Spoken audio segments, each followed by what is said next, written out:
Shalom, selamat pagi Jemaat Gajah Ketapang yang Yesus kasihi. Puji Tuhan, kita masih diberi kekuatan dan damai sejahtera dalam melewati hari demi hari. Sebelum kita merenungkan firman Tuhan, mari kita berdoa. Ya Bapa, terima kasih untuk hari baru yang Kau sediakan kepada kami. Terima kasih ya Tuhan untuk setiap kecukupan dan kekuatan yang kami terima hari ini. Biarlah firman-Mu yang hidup sekali lagi boleh mengajar, mengoreksi, dan menguatkan setiap kami. Bicaralah ya Roh Kudus kepada setiap hati kami. Hanya dalam nama-Mu Tuhan Yesus kami sudah berdoa. Amin. Renungan firman Tuhan hari ini terambil dari 1 Timotius 6 ayat yang ke-6 hingga yang ke-10. Demikianlah firman Tuhan. Memang ibadah itu kalau disertai rasa cukup memberi keuntungan besar. Sebab kita tidak membawa sesuatu apa ke dalam dunia dan kita pun tidak dapat membawa apa-apa keluar. Asal ada makanan dan pakaian, cukuplah. Tetapi mereka yang ingin kaya terjatuh ke dalam pencobaan, ke dalam jerat dan ke dalam berbagai-bagai nafsu yang hampa dan yang mencelakakan, yang menenggelamkan manusia ke dalam keruntuhan dan kebinasaan. Karena akar segala kejahatan ialah cinta uang. Sebab oleh memburu uanglah beberapa orang telah menyimpang dari iman dan menyiksa dirinya dengan berbagai-bagai duka. Jemaat kekasih Kristus memiliki rasa cukup ternyata tidak semudah membalikkan telapak tangan. Ada banyak orang termasuk orang Kristen yang terjebak ke dalam jurang cinta uang. Memang gak ada salahnya kita bekerja mencari uang.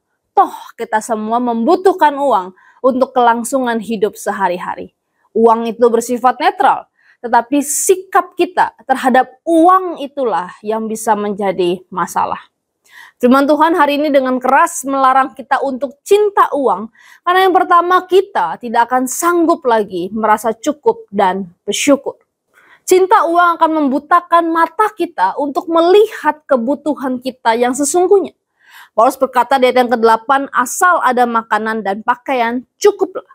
Tapi si orang cinta uang akan berkata, iya memang makanan dan pakaian itu cukup. Cukup yang mewah, cukup yang branded, cukup yang membuat orang lain pas lihat itu nengok. Akhirnya kita terus bekerja keras, tidak pernah merasa bersyukur, dan pada akhirnya keluarga dan orang-orang di sekitar kita yang akan menjadi korbannya. Kita mengatakan bahwa demi keluargalah kita bekerja keras tanpa batas. Tapi keluarga kita justru merasa terlupakan dan terabaikan. Rasa cukup yang diikuti dengan rasa syukur adalah indikasi bahwa kita mengendalikan uang tersebut, bukan sebaliknya.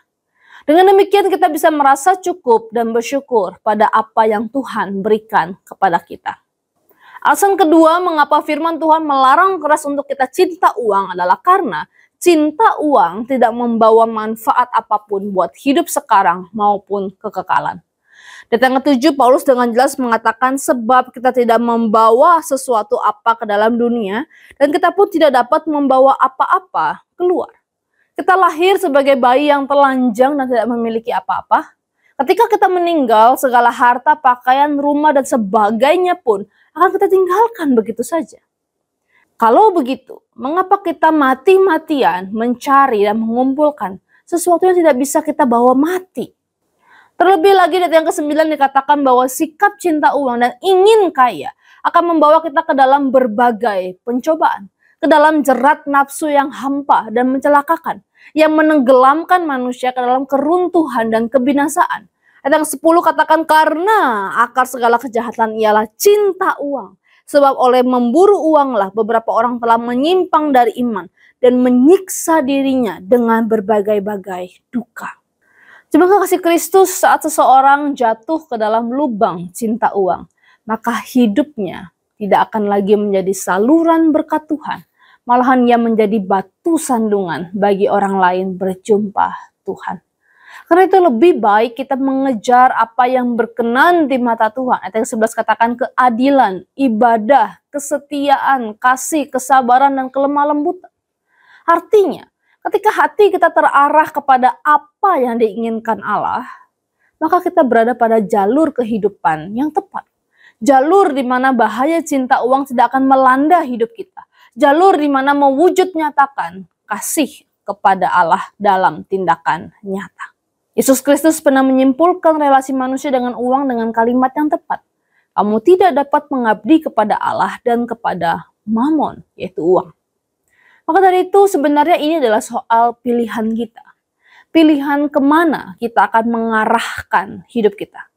Kalau Allah adalah Tuhan atas hidup kita, maka uang adalah budak atau alat di tangan kita. Tapi kalau hati kita penuh dengan rasa cinta uang, maka Allah pun akan kita anggap sebagai budak kita untuk mendapatkan uang yang lebih banyak bagi kita. Kalau begitu pertanyaannya yang perlu kita jawab sekarang adalah kepada siapa kita mengabdi?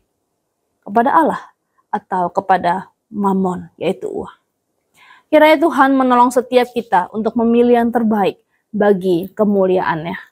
Amin. Mari kita berdoa. Ya Bapa, tolonglah hati kami agar tak terikat oleh uang.